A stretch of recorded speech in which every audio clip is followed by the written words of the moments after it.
Welcome to Sweet Life Beat Life. We hope this video helps. You begin by scanning the area for usable hazards. You want a clear path to the device. Once you spot gas pipes or an electrical panel, mark the enemies you will lure. Move quietly, make sure to disable lone lookouts with a silent takedown, and position yourself so you can nudge or tether the trigger point. You're acting now. Use gadgets to distract or corral foes, because setting the scene is how the environmental takedown becomes reliable and cinematic. Once done, you execute the lure. Throw a batarang or remotely hack nearby devices to pull enemies toward the hazard, because position equals trigger success. Make sure to keep 3 to 5 meters between you and the explosive object so you don't get caught in the blast.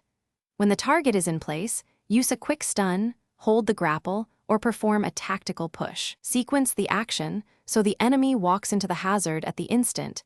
It activates for a clean environment. You finish by confirming the takedown and cleaning up any survivors. Drop in for a follow-up takedown or silent knockout as needed.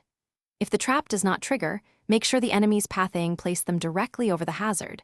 Reposition and use another distraction so AI walks into it. Also check that the environmental object is intact. Damaged or previously used hazards won't explode. Finally, save or clear the area quickly, because once alarms flare, environmental setups become much harder to pull off. Thanks for watching. Consider subscribing if we helped you.